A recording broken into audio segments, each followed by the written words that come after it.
प्रियव्रत के खानदान की महिमा बताई पूरी।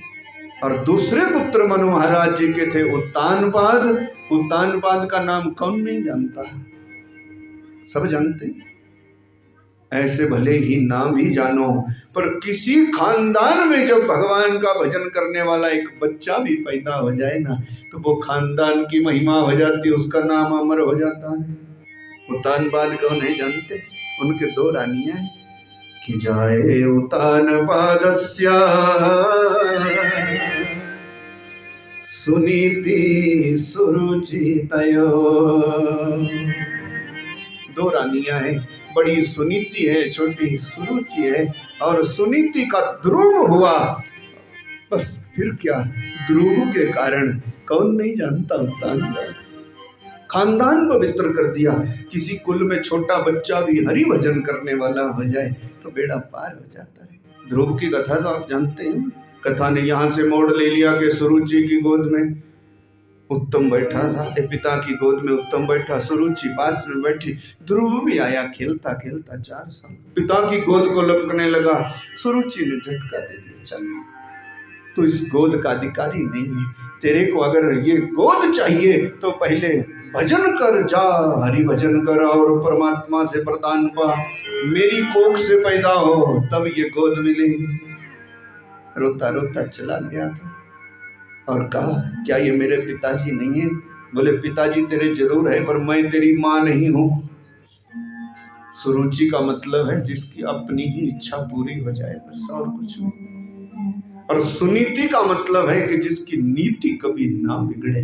याद रखना, भले ही सब कुछ बिगड़ जाए पर नियत और नियति नहीं बिगड़नी चाहिए, ये भागवत कहती है। नियत बिगड़ जाए और नियति बिगड़ जाए तो किसी काम का नहीं रह जाता है।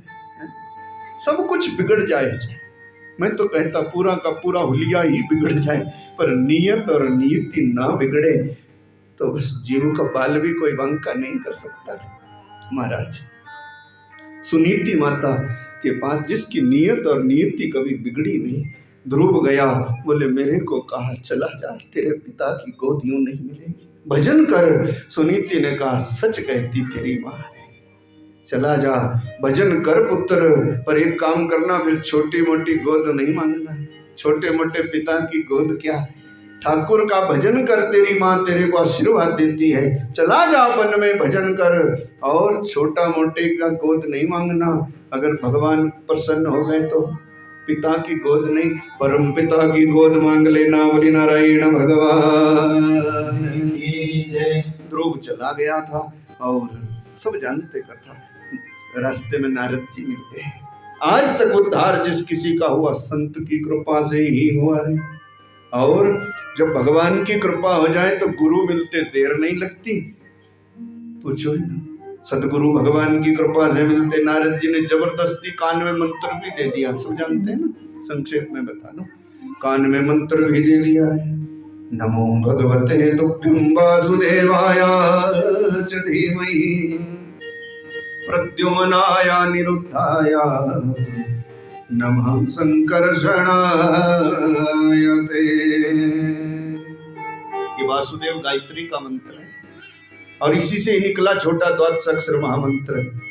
हरि ओम नमो भगवते वासुदेवाय, हरि ओम नमो भगवते वासुदेवाय, हरि ओम नमो भगवते वासुदेवाय, हरि ओम नमो भगवते वासुदेवाय, हरि ओम नमो भगवते वासुदेवाय। यही मंत्र नारद ने ध्रुव को दिया था, यही मंत्र नारद ने ध्रुव को दिया था। इससे ही उसने ये ध्रुव पद लिया था, इससे ही उसने ये ध्रुव पद लिया था। हरि ओम नमो भगवते वासुदेवाय, हरि ओम नमो भगवते वासुदेवाय, हरि ओम नमो भगवते वासुदेवाय, हरि ओम नमो भगवते वासुदेव भगवान की जय। और गुरु कृपा हो जाए तो फिर भगवत कृपा होते देर नहीं लगती। 5 महीने में ही भगवान आ गए थे। सब जानते। और ध्रुव को दिया था वरदान, जा चला जा 36,000 वर्ष तक अपने पिता के बाद राज्य लक्ष्मी का भोग करेगा। उसके बाद तेरे को ध्रुव लोक बना के दे दिया। आज भी तारे के रूप में चमकता है, दिखता है। ध्रुव से ही तो ज्ञान करते लोग। और सच्ची बात कहेंगे और कुछ भी नहीं है, ये केवल के राम नाम कहने का मजा जिसकी जिह्वा पर आ गया, कि मजे लूटे प्रहलाद ने और ध्रुव अमर पद पा गया। तो ये राम नाम के मजे हैं, ये जरूर जिंदगी में लो, यही कथा है।